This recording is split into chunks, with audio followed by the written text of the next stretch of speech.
in a situation where you find that they look like the same, not necessarily tribal or regional. but I have said that.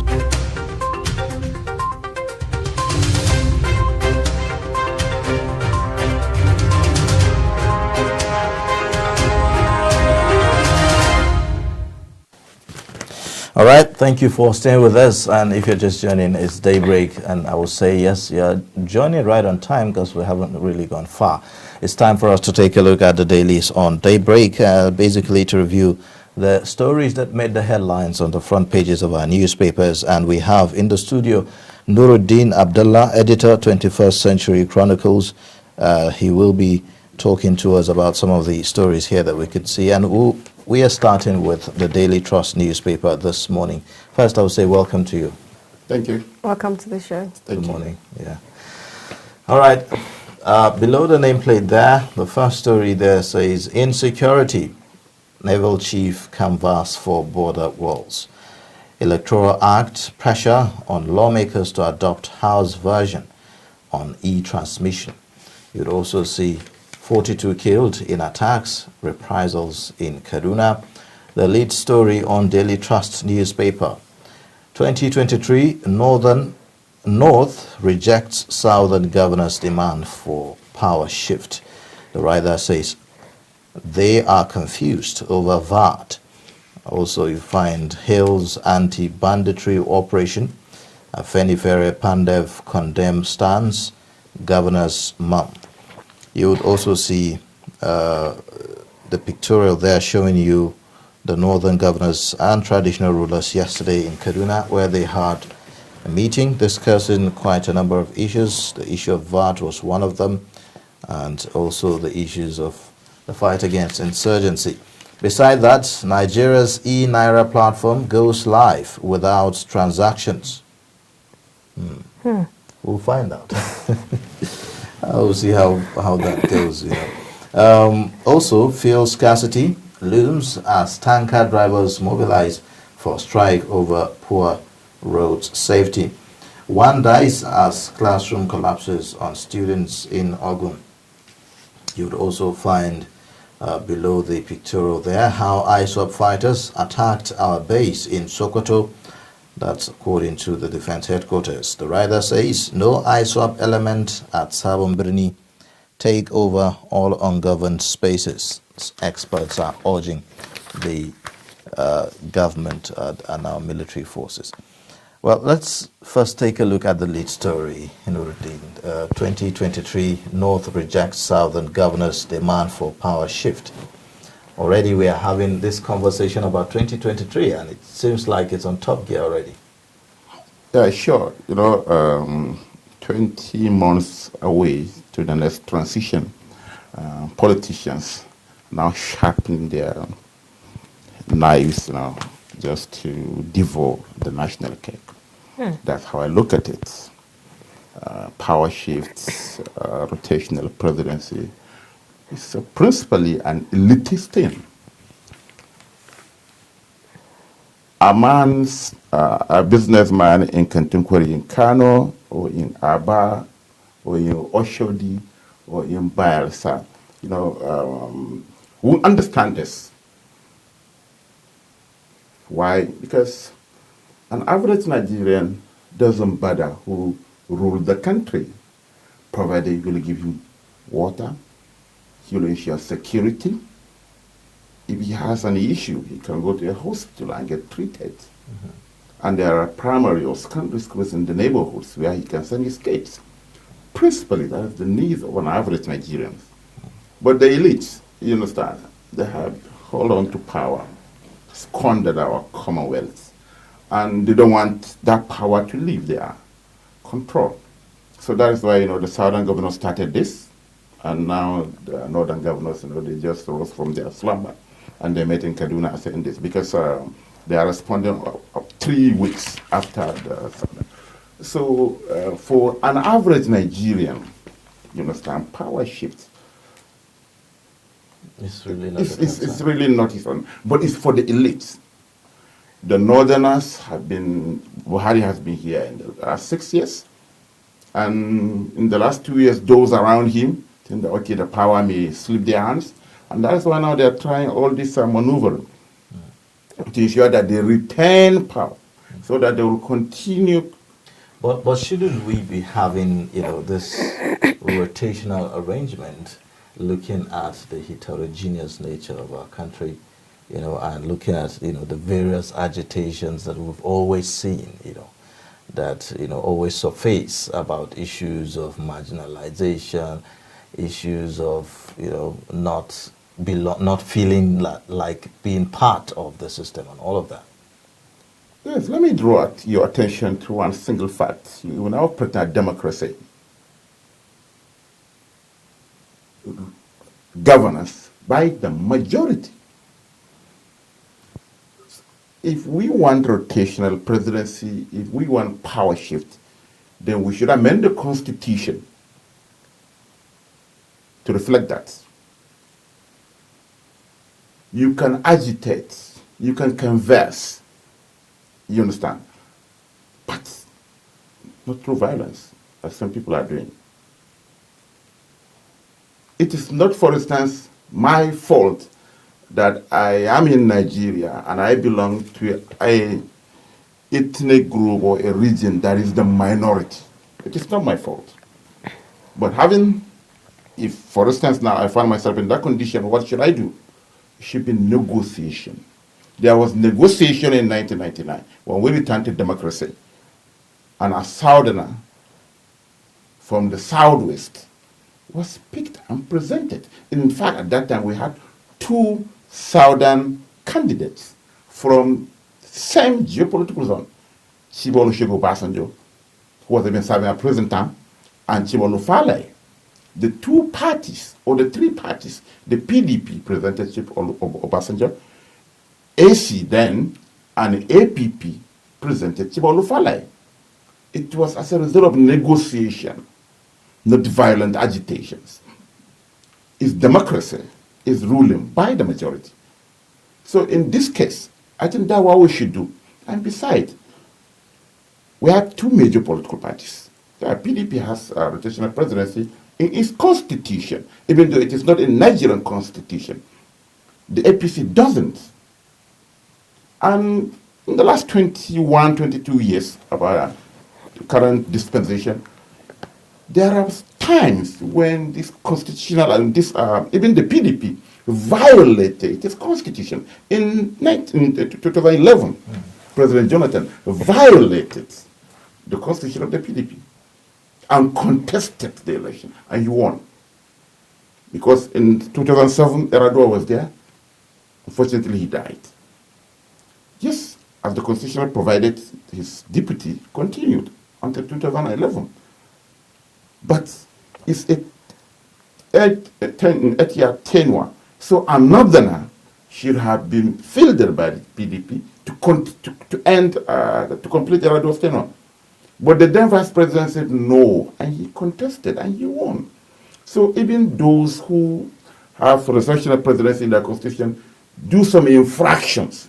So observe that. Exactly. So the issue is simple. What we just need to do is people who don't have numerical power should engage those with numerical power in discussions, not violent agitations, because it's democracy, games of numbers.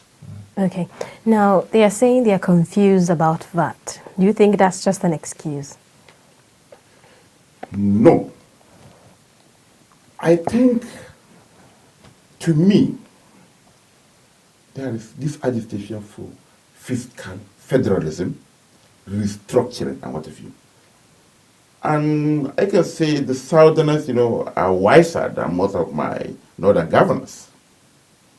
So since you cannot amend the Constitution to allow state to control their resources or to control the monies, generated from their states, then that's what Rivers did. They went to court, citing how this even VAT sales tax metamorphosed into what we call now VAT through the military regimes. And he got an injection of the Federal High Court in Port Harcourt. Even though there is an appeal now, even though there is, the federal government said that they are going to the Supreme Court for interpretation. But the fact remains that Even if, for instance now, the federal government, in fact, the federal government is too big. It's too big. It's humongous. Power should devolve to the other tiers of governance. Look at it. What is the federal government now doing with all fire service? So would you say that, because some people have said, look, it's not really about this devolving of this power, that even with the powers that the subnationals and the other tiers of government have, what have they done with it?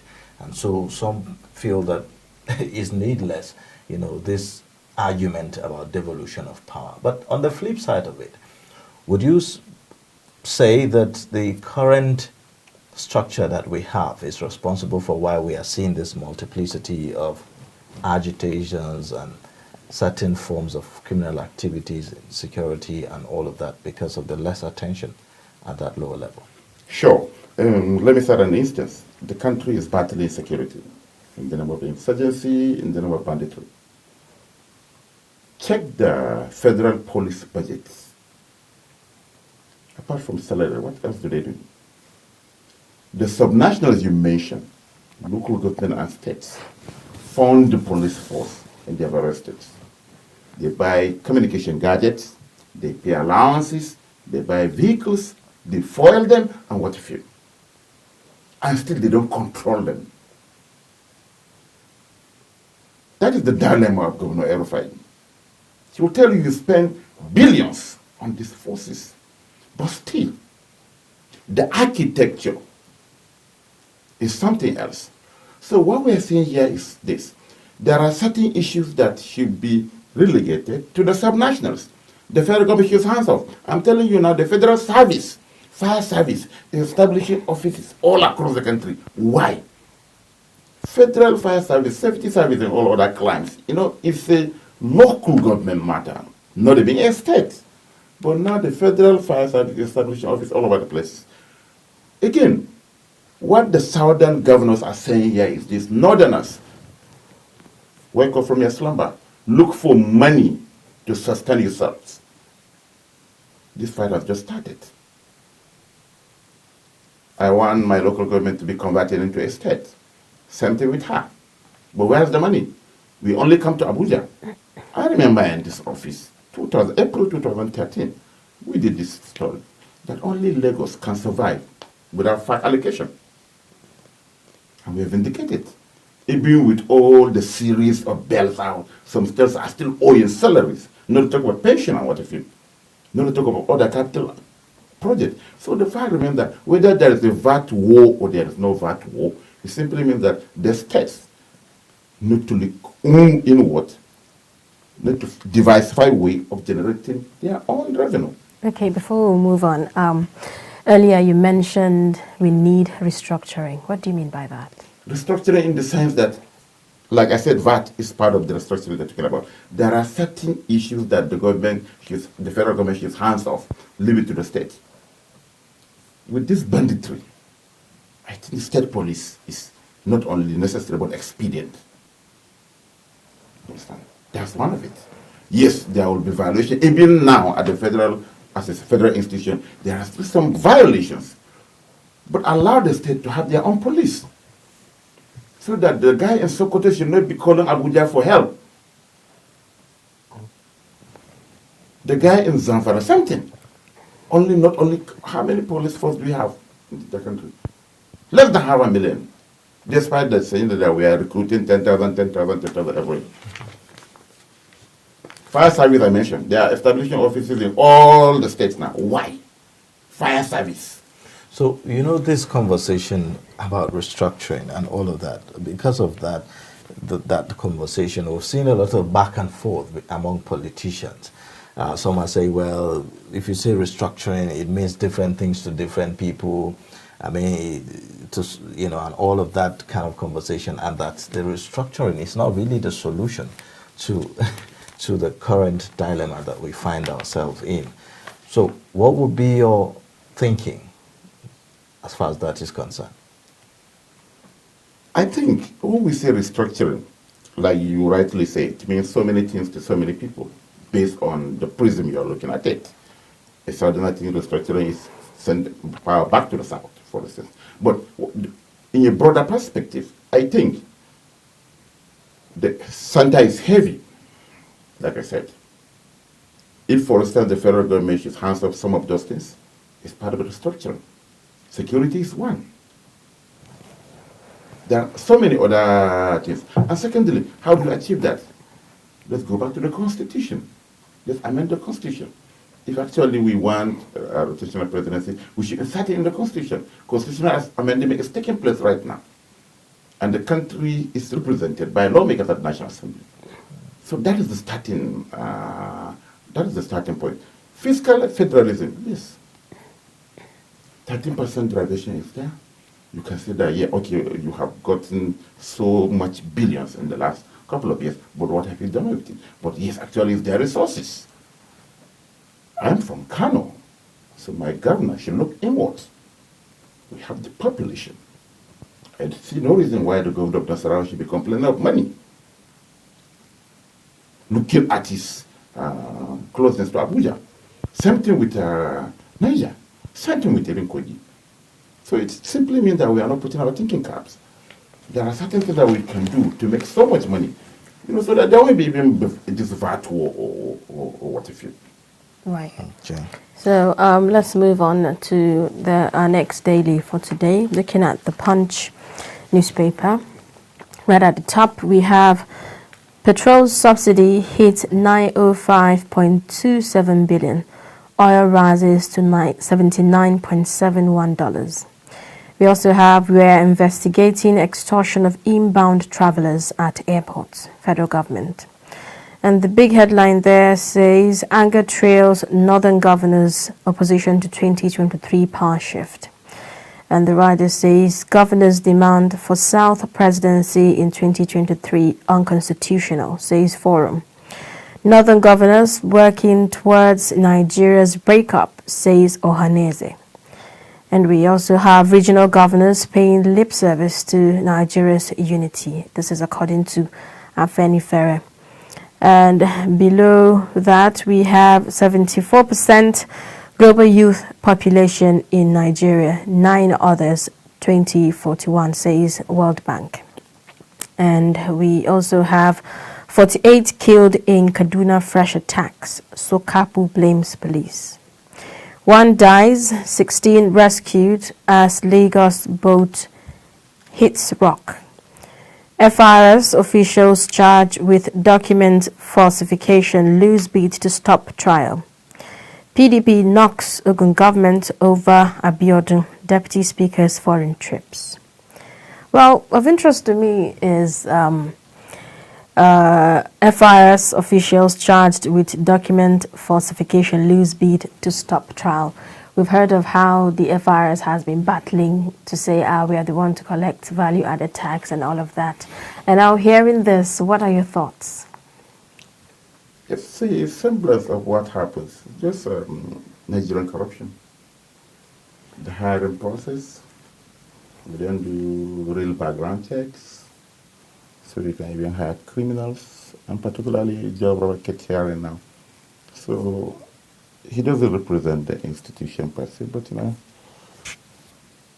it's just one bad egg in one institution. And mention of collecting VAT, it's just about the money. They get 5% of whatever they collect. So it's a real war, and they don't want to lose it. And if you check 2020, like the budget now, 2022 budget, VAT constitutes more than 2 trillion of what the federal government is planning. So if this court issued, if for instance, appeal court or the Supreme Court upholds the Port Harcourt court, the federal government is losing that. It won't have that more than 2 trillion to share. So FRS will lose that part of money because cost of collection. I think they have 5% or the 6% of whatever they collect, and they keep it to themselves. They decide what they do with it. So that's all it. Like I said, it's just an elite thing. So, there's this notion about some states depending on some states, which I believe is part of why this whole VAT conversation is on. What exactly is the problem? Is it that there are no potentials in some other states to harness, or are some states just richer than some states? Where are we not getting it right? The whole thing is about the Nigerianness in most of our politicians. Politicians win elections.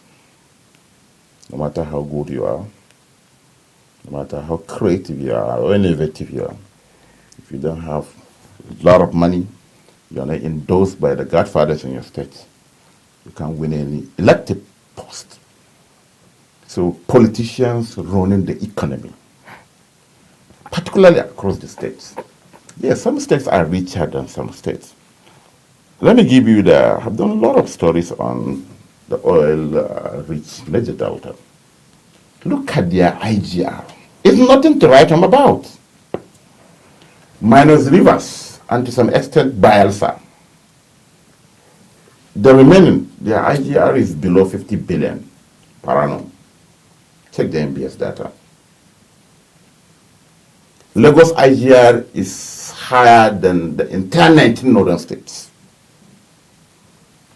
Some states IGR is in the region of 2.something billion. Only Kaduna, I think, has about in the region of 40 or so. Kano has about 25 or so.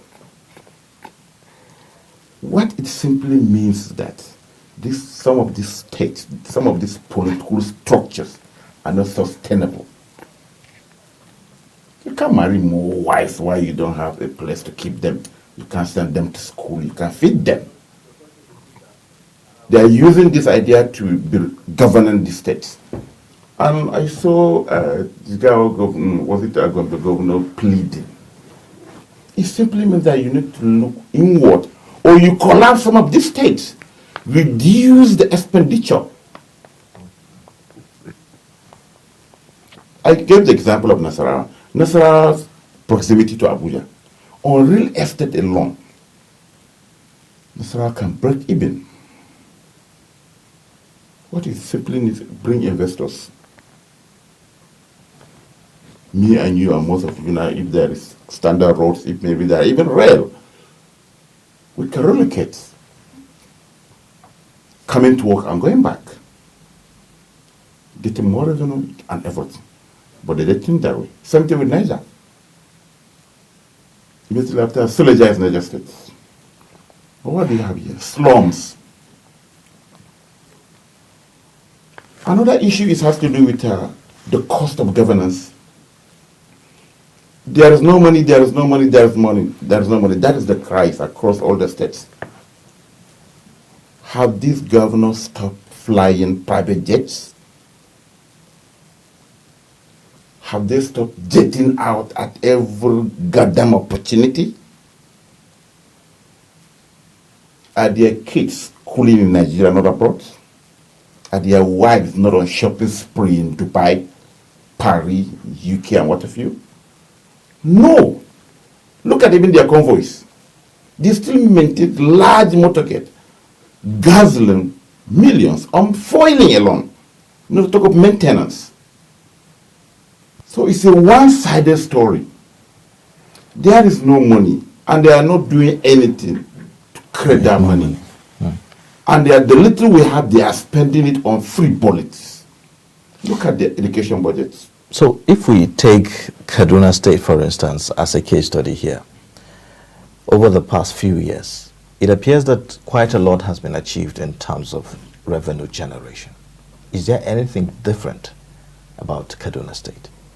Yes. Despite Amala Erova you may have problem with his strategies, his modus operandi, but he has achieved a lot in that regard. Look at the data.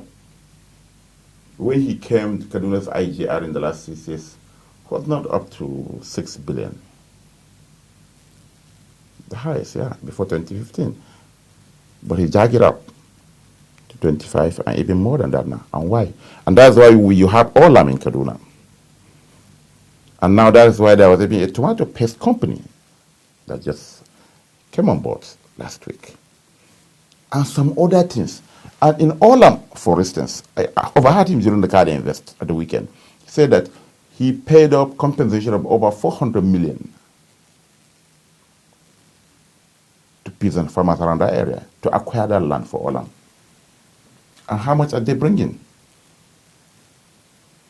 They're bringing 2-3-digit millions in dollars to invest. According to him, hiring more than 200 vets, doctors alone, or the 300 workers. Olam, according to him, is the biggest feed company in Sub-Saharan Africa. So, you bring revenue, you bring jobs. And what if you? There's one steel rolling mill on the way. It's all about government policy.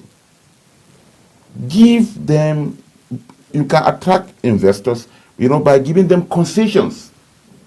Like now, if you say Olam should deal with the farmers, there's another war. But he saw that and he paid up 400 million and he took care of it, you understand?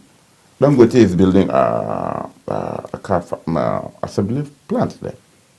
There is a mill company undergoing. So, and the tax system, you keep 10 cars that you're riding and you're not paying tax on any. All right. Who is paying ground tax or what if you? So it's simply you have to tax people so that there are certain things that we don't need. But if you stay in the UK, for instance, even your TV, you pay tax. Now you go to your house, you see there are more than 20 television sets. Why? So if they are being taxed, you will be more cautious in whatever you do. And that is the error for Islam. But it will pitch you against the people. You are wicked, you are this. But the issue is simple. I don't have a problem with that. We're looking at the larger picture. So are you saying this whole value-added tax thing is a wake-up call for northern governors? Sure. Because whether there is a Supreme Court judgment on this, that support the federal government, it won't last forever. We saw how the onshore-offshore dichotomy case was resolved during the Obasanjo time. There was a judgment against it. But they did a political solution. So what it simply means, you cannot be relying on Niger Delta, for instance. The oil is there. We can wake up in the next dispensation and sign a constitutional amendment to repeal that act that gives them only 13%. Now they show that they should control 80%. Governor of Nasarawa, Jigawa, Yobe, and what will you do? It simply means that you have the potentiality, but it simply means that you're always in Abuja, or you're always in Mecca, or you're in Dubai. You don't even look inward, and you only want to be governor for the sake of it. People come into office without even blueprints. You count the VAT in all the federal allocation. That's why some state that it is not even bankable, bankable in the sense that before they used to get overdraft to pay salary. Now banks don't even give them overdraft because they're so poor. There was a time Ocean State collected less than 50 million during the FAC allocation meeting. All right. Well, we would have to move on and just briefly scan through some of the papers. We have the Nation newspaper here as well. The lead story on the Nation newspaper says North's governors, emirs reject power shift in 2023. The writer says it will be unconstitutional. Akeredolu, they have a right to their opinion. That's according to the chairman of the Southern Governors Forum there. And also on the Guardian newspaper is the same conversation. Power shift, your position unconstitutional. North governors reply South colleagues. You would see also the writers there saying back FG on VAT, says Lagos Rivers misunderstand the tax. They only exercised their right under freedom of expression. Southern Governors Chair reacts. You'd also see Yoruba Group flays NSGF. Traditional rulers says gentleman's agreement must be respected. Below that, the pictorial in particular, you'd see Zamfara residents lament indefinite telecoms shutdown amid rise in bandit activities. I think that's about that on some of the papers that we have. The same conversation on all the papers that we are looking at today about the power shift. You know, perhaps we have now birthed another controversy, you know, ahead of the 2023 election, in addition to the VAT conversation. Do you see a nexus between the two? Yes, the same thing. It's all about controlling power. And some people are afraid of losing power, and some people are afraid also that if power remains where it is now, it means in the next 8 years we won't have anything. But again, look at it. There are northern governors, 19 northern governors were elected under different party platforms. PDP, notably APC. They took to the south. So it got me thinking. So now they have abandoned their parties because parties got into elections. Parties determine rotational presidency, power shift, or what have you. So where are the political parties? It appears that it has gone to the background here now, isn't it? Yeah. What it simply means is that the state governors take the southern part now. PDP is still battling on zoning. They will meet tomorrow, because there was a meeting in Enugu about zoning of political offices, as well as the party leadership position. For the PDP, should that be a debate, given the fact that their constitution makes, you know, provision for all of that? Yes. The last PDP president, the last president produced by PDP, was a southerner. So, in that case, what happens? So that is the issue. Same thing with the APC. So these governors now, if they go back to their party meetings, what do they say? Akeredolu, for instance, is APC, and APC is retaining its presidency in the north. So what will he say when he goes to the? He's a member of NEC. Now, how important is this conversation to the coexistence, the unity of the nation as a whole, you know, as we speak? Like I said, we are practicing democracy, game of numbers. In 1998, after the death of Abacha, we're on the eve of this democratic dispensation, the PDP met and they decided, because of Nadeko agitation and whatever, the cancellation, annulment of June 12th, you know, and all that, whatnot, they surrender power to the South. Not only South, Southwest. Abiola was from Southwest. Obasanjo did 8 years. Understand? But along the way, some people somewhere, you know, disrupted the process. Yaradua was there after Obasanjo, 2 years. He died, unfortunately. His deputy took over. But the deputy refused to hand over power in 2011. And he said that he will contest. And he did. So these are some of the issues. But fundamentally, I want to see a situation whereby the president of Nigeria is from the north. I'm a northerner. Is there anything that I'm getting from this country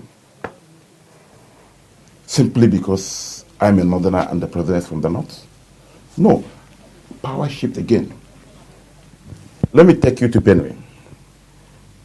Because of numerical power, there are certain groups, there are certain ethnic groups, unless of death or so, they'll never be governor.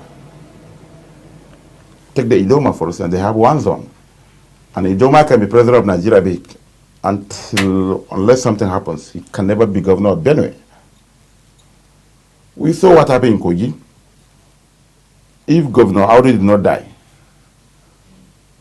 would this guy would have been governor? No. So would you say that there's a missing link there? Do you think that the Constitution should make provision for rotational system? Yes, rotational system in the sense that some they say it's against democracy. If, for instance, you come from one of the ethnic groups in Nigeria or one of the regions with poor numerical power, what it simply means here is you have to convince those with numerical power to vote you. That's the way to go about it. After all, 1993 elections, Chibemike Abiola, a southerner, a southwesterner, defeated House of Fulani, Bashir Tofa. In Kano, if you look at the statistics, Tofa only won in Kogi out of the 19 states result that were released before the annulment. Tofa only won in Kogi. Abiola defeated him in Kano metropolis. Why? It simply means that Abiola has the appeal. So All right. when you say poor numerical power, what do you mean by that? I don't, how can I put it? Some people have, take for instance, there are more than 270, 300 ethnic groups in Nigeria. But the prominent ones are the Wazobia, Hausa, Yoruba, Fulani, and Hausa, Yoruba, Igbo. Nobody planned that. We just saw ourselves in that condition. So if, for instance, that you belong to a group that is outside these three major groups, you can't do it by fight. It has to come to them and convince them, appeal to them. They can support you. So that's what I'm saying. There are some people. So, but as it stands, do you see the political elites, ready to think in that direction of, what some people consider as political engineering, for the sake of Nigeria? We've had these agitations everywhere. How can we ensure that politicians do not cash in on this and further continue to, I would say, make the country more divided? It's possible. It's very possible because it was done in the past. I cited the example of how Obasanjo, who was sentenced to life imprisonment, was brought from prison, dusted off, granted amnesty, funded, and sent to the villa. And he was there for 8 years. My take simply is, this is possible, but not through violent agitations, name callings, and what have you. Yes, some people have numerical power. So in democracy, they decide who gets elected. But when you come from the other side, you don't have that numerical power, and you are insulting people with numerical power, I see a problem there. I started is that there are certain ethnic groups in certain states that can never smell the power of their government houses, unless maybe there is a death or something like that. We saw it in Kogi, in Benue. David Mark was a Senate president. He became a president of Nigeria, but not governor of Kogi, not governor of Benue. Because his ethnic group, the region he comes in the state, has poor numerical power. The thieves decide who gets what. So it's about conviction. Yes, for instance, the North, for instance, the so-called House of Fulani and their affiliates, they have the numerical power in the North. So when you keep on calling me Al-Majri, you are calling me bandits and whatever, and you want to be president, and you want to coerce me to vote for you, to endorse you, no. So this will also raise the question about, we've heard about how people said, look, it appears that some people are more Nigerian than some, about, the rights of Nigeria. Does this in any way tinker with the, the equality of rights for all Nigerians, as it were? No. And why? Let me refer you to you voted in the last election. How many presidential candidates do you have in your ballot paper? More than 30. Were you forced, for instance, to pick between the candidate presented by PDP or APC? No. There are alternatives. And up to now, nobody stops you if you have any criteria to contest for election. There are people that got less than 500 votes. and they were presidential candidates. So what they have, all Nigerians have equal right to contest, to aspire, to vie for any political position. But whether they win or not is another thing entirely different. And you shouldn't accuse some people if you don't do your homework. I tell you, if you check the ballots, we didn't have only 2 presidential candidates. We have nearly 30. So there is a lot of alternatives. Choice. Make your choice. You understand? So we have equal right to aspire. But whether you win, it's another different ballgame. And please don't blame some people for your failure. If you aspire and you have the any criteria you buy the form, you will be on the ballot. But whether you get 500 votes or 200 or 1,000, don't blame one section of the country for not. No. Because you are not fair to them. If you are trying to impose yourself on them, no, they can decide. And like I said, it's all about appeal. Abiola defeated Bashir Tofa in Kano metropolis. All right, because of our time, quite an interesting conversation here on our newspaper review. We've been speaking with Nurudeen and talking about Nurudeen Abdallah. He is the editor, 21st Century Chronicles. He's been giving us insight on some of the major stories that made the headlines. And today we have the conversation about 2023 and power shift being the major story on virtually all the papers, arising from the meeting of the Northern Governors and traditional rulers yesterday in Kaduna. Well, thank you so much for coming on the show this morning and sharing your thoughts with us. My pleasure.